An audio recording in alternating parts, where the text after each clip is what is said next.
I am Sajal and I have mentored almost 200 rankers in last 4-5 years. We know what challenges you face, and that's why Civils Daily follows a personalized, student-centric and evidence-based approach through our mentorship program. Every student is assigned a dedicated mentor who helps you learn and apply the strategies of our past toppers. It has several sub-programs, prelims test series, mains test series, and the most helpful to me has been the mentorship program. मेरा mentor मुझे, मैं 3-4 दिन उनसे touch में नहीं रहूँगा तो मेरे को 4 बजे मैसेज करेंगे, तुम्हारे जो टारगेट्स थे वो तुम्हारे अचीव हुए नहीं हुए, क्योंकि बहुत सारे स्ट्रेस आते हैं, बहुत सारी चीज़ें होती हैं, ये सब मैं डिस्कस करता था। So I've been able to comprehensively improve my preparation with this program. Randeep sir के साथ रह के मेरी एफिशिएंसी बहुत ज़्यादा बढ़ी है। मुझे ये भरोसा है कि मैं प्रीलिम्स आने वाले में क्रैक करूँगा।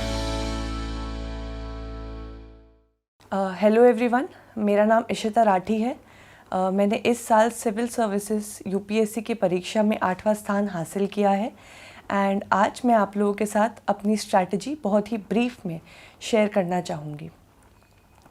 स्ट्रैटेजी का मतलब है ये डिसाइड करना कि आप सिलेबस कहाँ से कवर करेंगे और सिलेबस कितने टाइम में कवर करेंगे। तो मेरा आइडिया ये था कि मैंने अपने पूरे स्केड्यूल को पार्ट्स में डिवाइड कर लिया था, फेजेस में डिवाइड कर लिया था, जिसमें जो पहला फेज़ था वो अराउंड 5 मंथ्स का था, जिसमें मैंने अपना पूरा फोकस ऑप्शनल पे रखा था और जीएस जो है वो मैं साइड में पढ़ती रहती थी। तो in the first 5 months the idea was कि ऑप्शनल ऑलमोस्ट पूरा कवर हो जाना चाहिए, साथ ही साथ जीएस 1 और 2 के कुछ पार्ट्स कवर हो जाने चाहिए। फेज़ 2 जो था उसमें मैंने अपना फोकस जीएस पे डाल दिया था और आइडिया था कि जो जीएस के बाकी जितना सिलेबस बचा हुआ है जीएस का वो कवर हो जाए। इसी के साथ साथ ऑप्शनल जो है अगर थोड़े बहुत टॉपिक्स बचे हुए हैं वो कवर हो जाए साथ साथ। और लास्ट फेज़ जो था वो मैंने प्रीलिम्स के लिए डेडिकेटेड रखा था। लास्ट के 2 या 3 मंथ्स जो भी आपको लगे, जितना आपकी प्रिपरेशन हो उस हिसाब से डिसाइड कीजिएगा। मैंने अपने 2 मंथ्स लास्ट के प्रीलिम्स की प्रिपरेशन के लिए रखे थे, तो इस तरीके से मैंने अपनी टाइमलाइन डिवाइड करी थी। अपनी बुक लिस्ट और ये चीज़ें कहाँ से कवर करनी है इसके लिए मैं यूजुअली टॉपर्स स्ट्रैटेजी देखती थी जो यूट्यूब पे अवेलेबल है। इसी के साथ साथ मैं ब्लॉग्स भी पढ़ा करती थी टॉपर्स के, तो उसमें उन्होंने जो सोर्सेज बताए होते थे मैं उन्हें ट्राई करती थी। अगर मुझे लगता था कि वो मेरे को समझ आ रहे हैं और मेरी स्ट्रैटेजी में फिट इन हो रहे हैं तो मैं उनको अडॉप्ट कर लेती थी। इस तरीके से मैंने अपनी बुक लिस्ट बनाई थी।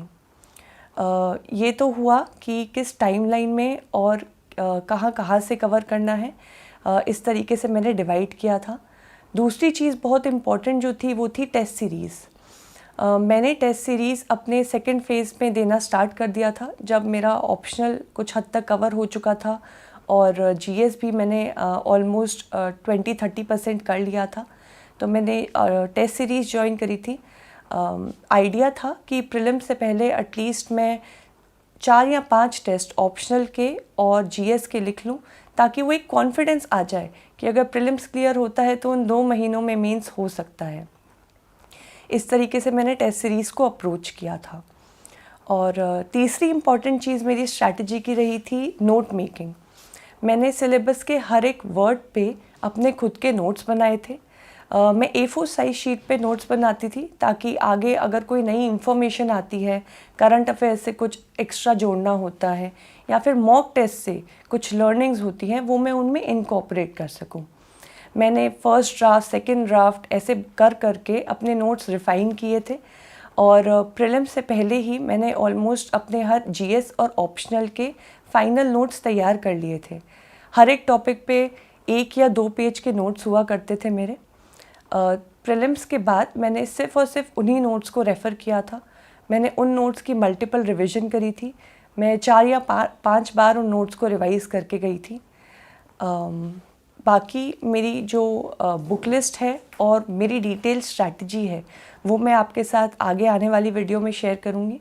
I will also right my blog and share it with you for the reference of aspirants. अभी मैं उन चैलेंजेस के बारे में आपके साथ शेयर करना चाहूँगी जो मैंने पूरी जर्नी के दौरान फेस किए थे। पहली बात तो ये एग्ज़ाम बहुत लंबा है, 1 साल आप इसके लिए प्रिपेयर करते हैं एंड 1 साल पूरा ये एग्ज़ाम देने में निकल जाता है, तो इसमें पेशेंस की बहुत ज़रूरत होती है। हम एस्पिरेंट्स जब आते हैं इतनी आदत नहीं होती, इंस्टेंट ग्रैटिफिकेशन एक प्रॉब्लम होती है जो मैंने भी फेस करी थी, लेकिन इस एग्ज़ाम के लिए वो इंस्टेंट ग्रैटिफिकेशन वाला फेज़ साइड में रखना होगा और बहुत ही पेशेंस से आगे बढ़ना होगा, क्योंकि जो भी आप कर रहे हैं उसके रिजल्ट्स आपको इमिडिएटली नहीं मिलेंगे। मेरे को खुद को लगता था कि पता नहीं जो मैं स्ट्रैटेजी फॉलो कर रही हूँ, जो मैं बुक लिस्ट फॉलो कर रही हूँ, क्या वो ठीक है या नहीं है। कभी कभी ऐसे होता था कि एक स्ट्रैटेजी फॉलो करी 1 हफ़्ता 2 हफ़्ता, बीच में रियलाइज़ होता था कि ये स्ट्रैटेजी ठीक नहीं है, मेरे काम नहीं आ रही है, इसको हटा के दूसरी स्ट्रैटेजी अडॉप्ट करनी पड़ती थी। तो ये सारे चैलेंजेस हर एक, अगर कोई टॉपर भी होता है तो उसको भी आते हैं। ये मेरी जो स्ट्रैटेजी थी वो बिल्कुल एंड में जाके रिफ़ाइन हुई थी। स्टार्टिंग में मुझे बहुत दिक्कतें होती थी, बहुत सारी टॉपर स्टॉक देखी थी और अपनी खुद की स्ट्रैटेजी बनाई थी मोस्ट इम्पॉर्टेंटली। तो मैं फ्यूचर एस्पिरेंट्स को भी यही एडवाइस देना चाहूँगी कि जो स्ट्रैटेजी है वो आपकी खुद की होती है, यूनिक होती है। You can take other strategy as a guiding light, but वो आप उसे एज इट इज़ अडॉप्ट नहीं कर सकते। आपको स्ट्रैटेजीज़ मिक्स एंड मैच करनी होगी, अपने एक्सपीरियंसेस ऐड करने होंगे और अपनी एक यूनिक स्ट्रैटेजी चार्ट आउट करनी होगी। इससे क्या रहता है कि वो पर्सनलाइज्ड होती है। स्ट्रैटेजी को फॉलो करना भी बहुत आसान हो जाता है क्योंकि वो आपकी खुद की बनाई हुई स्ट्रैटेजी होती है। दूसरी चीज़ जो डिफ़िकल्टी मैंने फेस करी थी वो था डिसिप्लिन। स्टार्टिंग में डिसिप्लिन आता है, लेकिन फिर बीच में एक डिसअपॉइंटमेंट भी होती है। तो उन फेजेस में आप उन लोगों के साथ अपनी बातें शेयर कीजिए जो आपको मोटिवेट करते हैं, जो आप में पॉजिटिविटी लेकर आते हैं। जैसे कि मेरे केस में मेरे पेरेंट्स और मेरे फ्रेंड्स थे। जब भी मैं डीमोटिवेटेड फील करती थी, मैं बिल्कुल उनसे बात करती थी, उनसे अपनी प्रॉब्लम्स शेयर करती थी।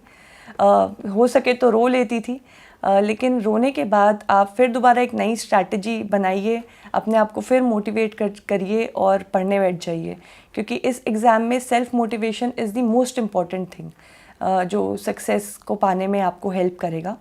मेरी प्रेपरेशन का जो फर्स्ट फेज़ था वो जून से लेके अक्टूबर का था। इसमें आइडिया था कि मुझे अपना ऑप्शनल पूरा कवर कर लेना है।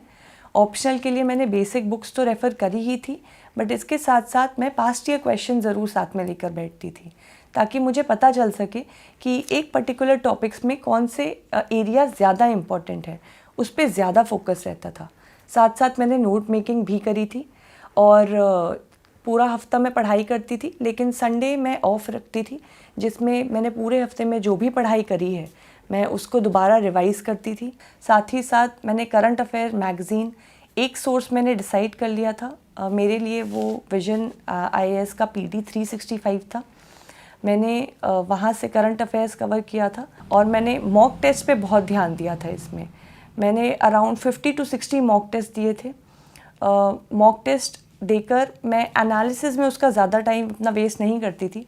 ऑलमोस्ट 1 to 1.5 आवर से ज़्यादा मैं मॉक टेस्ट के एनालिसिस के लिए नहीं देती थी, ताकि दिन में बाकी चीज़ें करने का भी मुझे मौका मिले। और प्रीलिम्स आने वाला है, इसके लिए मैं फ्यूचर एस्पिरेंट्स को एक ही एडवाइस देना चाहूँगी कि अभी आप अपने ऊपर कॉन्फिडेंस रखिए। प्रीलिम्स का आधा खेल कॉन्फिडेंस के ऊपर बेस्ड है। आप हॉल में जाइए, आप ये सोचिए कि आपने जो पढ़ रखा है वो सफिशेंट है। अगर एग्ज़ाम में कुछ ऐसा क्वेश्चन दिखाई देता है जो बहुत ही अनोखा सा, अजीब सा क्वेश्चन है, तो इतना कॉन्फिडेंस रखिए कि अगर आपको नहीं आता तो किसी को नहीं आता, क्योंकि सभी ने वो सोर्सेज जो हैं रेफ़र किए होते हैं, वही बेसिक बुक्स पढ़ी होती हैं। वहाँ पे मैटर करता है कि आप अपना लॉजिक कितना यूज़ कर रहे हैं, आप अपने इंस्टिंक्ट्स को कितना ट्रस्ट कर रहे हैं और आप कितने इफ़ेक्टिवली, कितने कॉन्फिडेंस के साथ अपना पेपर अटेम्प्ट कर रहे हैं। इसी के साथ साथ अपना वे ऑफ डेवलपिंग पेपर जो आपने अब तक डेवलप कर लिया होगा, उसको एग्जीक्यूट करके आइए। और it's a very good exam, बहुत कुछ सीखने को मिलता है इस एग्ज़ाम में। So take it as an opportunity, it will mould your overall character and it will be a very enriching experience for you. DKD एक ऐसा प्लेटफॉर्म है जहाँ पे पहले भी टॉपर्स ने अपनी स्ट्रैटेजी शेयर करी है। इवन मैंने भी इन्हीं प्लेटफॉर्म्स के थ्रू अपनी स्ट्रैटेजी बनाई थी, उनकी स्ट्रैटेजीज़ देख देख के। तो आज अपनी स्ट्रैटेजी बहुत ही ब्रीफ में मैंने शेयर करी है। आगे जाके मैं अपनी detailed strategy along with my book list वो मैं इसी प्लेटफॉर्म के साथ शेयर करूँगी।